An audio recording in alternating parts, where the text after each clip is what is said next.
ಬೆಂಗಳೂರು ಕಾವೇರಿ ನಮ್ಮದು ಕರ್ನಾಟಕದ ನೀರನ್ನು ತಮಿಳುನಾಡಿಗೆ ಹರಿಸುವುದನ್ನು ವಿರೋಧಿಸಿ ಕರ್ನಾಟಕ ಬಂದ್ಗೆ ಸಿದ್ಧತೆ ಕರ್ನಾಟಕದ ರೈತರು ಹಾಗೂ ಜನರ ಹಿತಾಸಕ್ತಿಯನ್ನು ಕಾಪಾಡುವ ಉದ್ದೇಶದಿಂದ ಕಾವೇರಿ ನದಿಯ ನೀರನ್ನು ತಮಿಳುನಾಡಿಗೆ ದಿನಂಪ್ರತಿ 3500 ಕ್ಯೂಸೆಕ್ಸ್ ಪ್ರಮಾಣದಲ್ಲಿ ಹರಿಸುವ ಕ್ರಮವನ್ನು ತೀವ್ರವಾಗಿ ಖಂಡಿಸಿ ಕರ್ನಾಟಕದ ಕನ್ನಡಪರ ಸಂಘಟನೆಗಳ ಒಕ್ಕೂಟದ ವತಿಯಿಂದ ಕರ್ನಾಟಕ ಬಂದ್ಗೆ ಕರೆ ನೀಡಲಾಗುವುದು. ಕರ್ನಾಟಕದ ಮುಖ್ಯಮಂತ್ರಿಗಳಾಗಿದ್ದ ಬಂಗಾರಪ್ಪನವರಂತೆ ಈಗಿನ ಮುಖ್ಯಮಂತ್ರಿ ಡಿಕೆ ಶಿವಕುಮಾರ್ ಸುಗ್ರೀವಾಜ್ಞೆ ಹೊರಡಿಸಬೇಕಿದೆ. ರಾಜ್ಯದಲ್ಲಿ ಅನೇಕ ಭಾಗಗಳಲ್ಲಿ ಮಳೆಯ ಕೊರತೆ ಇರುವುದರಿಂದ ರೈತರು ಸಂಕಷ್ಟದಲ್ಲಿದ್ದಾರೆ. ಇಂತಹ ಪರಿಸ್ಥಿತಿಯಲ್ಲಿ ರಾಜ್ಯದ ನೀರನ್ನು ಹೊರ ರಾಜ್ಯಕ್ಕೆ ಬಿಡುವುದು ಕರ್ನಾಟಕದ ಜನರ ಹಾಗೂ ರೈತರ ಹಿತಕ್ಕೆ ವಿರುದ್ಧವಾಗಿದೆ. ಹಾಗಾಗಿ ಕರ್ನಾಟಕದ ಎಲ್ಲಾ ನಾಗರಿಕರು ಕರ್ನಾಟಕ ಬಂದ್ಗೆ ಸಿದ್ಧರಾಗಬೇಕಿದೆ ಎಂದು ಕರ್ನಾಟಕ ರಕ್ಷಣಾ ವೇದಿಕೆ ಪ್ರವೀಣ್ ಶೆಟ್ಟಿ ಬಣದ ರಾಜ್ಯಾಧ್ಯಕ್ಷರಾದ ಪ್ರವೀಣ್ ಶೆಟ್ಟಿ ತಿಳಿಸಿದರು. ದೇಶಕ್ಕೆ ಸ್ವಾತಂತ್ರ್ಯ ಬಂದಂತ ಆಗಸ್ಟ್ 15 ಶೀಘ್ರದಲ್ಲೇ ಬರ್ತಾ ಇದೆ. ಕರ್ನಾಟಕಕ್ಕೆ ಇನ್ನೂ ಸ್ವಾತಂತ್ರ್ಯ ಬಂದಿಲ್ಲ ಅನ್ಸುತ್ತೆ. ಕೇಂದ್ರ ಸರ್ಕಾರಕ್ಕೆ ಎಚ್ಚರಿಕೆಯನ್ನು ಕೊಡಬೇಕಾಗತ್ತೆ.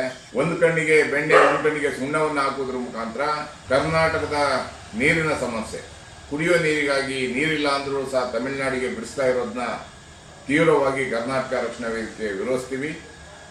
ಎಲ್ಲ ಸಂಘಟನೆಗಳು, ಚಿಕ್ಕ ಪುಟ್ಟ ಸಂಘಟನೆಗಳಿಂದ ಹಿಡಿದು ಎಲ್ಲ ಸಂಘಟನೆಗಳು, ರೈತ ಪರ ಸಂಘಟನೆಗಳು, ಕಾರ್ಮಿಕ ಪರ ಸಂಘಟನೆಗಳು, ದಲಿತ ಪರ ಸಂಘಟನೆಗಳು, ಸಾಮಾನ್ಯ ಕನ್ನಡಿಗರು, ಎಲ್ಲ ರಾಜಕೀಯ ಪಕ್ಷಗಳು ಒಟ್ಟಿಗೆ ಸೇರಿ ಕರ್ನಾಟಕವನ್ನು ಬಂದ್ ಮಾಡೋದ್ರ ಮುಖಾಂತರ ಕೇಂದ್ರ ಸರ್ಕಾರಕ್ಕೆ ಎಚ್ಚರಿಕೆಯನ್ನು ಕೊಡಬೇಕಾಗುತ್ತೆ. ಮಾನ್ಯ ಮುಖ್ಯಮಂತ್ರಿಗಳಾದಂಥ ಡಿ.ಕೆ. ಶಿವಕುಮಾರ್, ಬಂಗಾರಪ್ಪನವರು ಯಾವ ರೀತಿ ಸುಗ್ರೀವಾಜ್ಞೆಯನ್ನು ತಂದು ನೀರನ್ನು ತಡೆದರೋ ಅದೇ ರೀತಿ ಕಾವೇರಿಗಾಗಿ ಕನ್ನಡಿಗರಿಗಾಗಿ ಬಹುದೊಡ್ಡ ತ್ಯಾಗವನ್ನು ತಾವು ಮಾಡಬೇಕಾಗತ್ತೆ. ಕನ್ನಡಿಗರ ಜೊತೆ ನಿಲ್ಲಬೇಕಾಗತ್ತೆ. ಕರ್ನಾಟಕವನ್ನು ರಕ್ಷಣೆ ಮಾಡ್ಕೋಬೇಕಾಗತ್ತೆ. ನಾವೆಲ್ಲ ಕನ್ನಡಿಗರು ನಿಮ್ಮ ಜೊತೆಗೆ ಇರ್ತೀವಿ.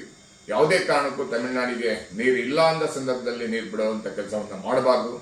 ಮಳೆ ಇಲ್ಲ, ಡ್ಯಾಮ್ಗಳಲ್ಲಿ ನೀರಿಲ್ಲ, ಮಳೆ ಬಂದಾವಾಗ ನೀರಿದ್ದಾವಾಗ ತಮಿಳುನಾಡಿಗೆ ಹೇರಳವಾಗಿ ನೀರನ್ನು ಕೊಟ್ಟಿದ್ದೀವಿ. ಆದ್ದರಿಂದ ಕರ್ನಾಟಕ ಬಂದ್ಗೆ ಚಿಂತನೆಯನ್ನು ಮಾಡ್ತಾ ಇದ್ದೀವಿ. ತಮ್ಮೆಲ್ಲರ ಬೆಂಬಲ ಇರಲಿ.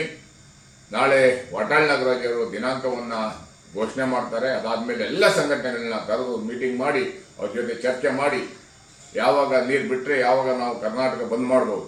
ಬರೀ ನೀರು ಒಂದೇ ಅಲ್ಲ, ಇವತ್ತು ಬಹುರಾಷ್ಟ್ರೀಯ ಕಂಪನಿಗಳಲ್ಲಿ ಕನ್ನಡಿಗರಿಗೆ ಕೆಲಸ ಇಲ್ಲ, ಕನ್ನಡಿಗರ ಮೇಲೆ ದಬ್ಬಾಳಿಕೆ ಆಗ್ತಾ ಇದೆ. ಚಿತ್ತೂರಿನ ಶಾಸಕನೊಬ್ಬ ಇವತ್ತು ಹೇಳ್ತಾ ಇದ್ದಾನೆ, ಬೆಂಗಳೂರು ಡೆವಲಪ್ಮೆಂಟ್ ನಮ್ಮ ಚಿತ್ತೂರಿನವರಿಂದ ಆಗಿದೆ ಅಂತ ಮಾತನ್ನು ಹೇಳ್ತಾ ಇದ್ದಾನೆ. ಅದೇ ರೀತಿ ಎಲ್ಲ HR ಕಂಪನಿಗಳಲ್ಲೂ ಸಹ ಕನ್ನಡಿಗರು HR-ಗಳಿಲ್ಲ. ಅನೇಕ ಕನ್ನಡಿಗರ ಮೇಲೆ ದಿನನಿತ್ಯ ಕಿರುಕುಳ ಆಗ್ತಾ ಇದೆ. ಕನ್ನಡಿಗರು ಪರ ಭಾಷಿಕರ ದೌರ್ಜನ್ಯಕ್ಕೆ ಒಳಗಾಗ್ತಾ ಇದ್ದೀವಿ. ಇಂಥ ಸಂದರ್ಭದಲ್ಲಿ ಇಡೀ ಕನ್ನಡಿಗರು ನಮ್ಮ ಶಕ್ತಿಯನ್ನ, ಅಸ್ಮಿತೆಯನ್ನ ಉಳಿಸ್ಕೊಳ್ಳುವಂತ ಕೆಲಸ ನಾವೆಲ್ಲರೂ ಮಾಡೋಣ. ನಮಸ್ಕಾರ.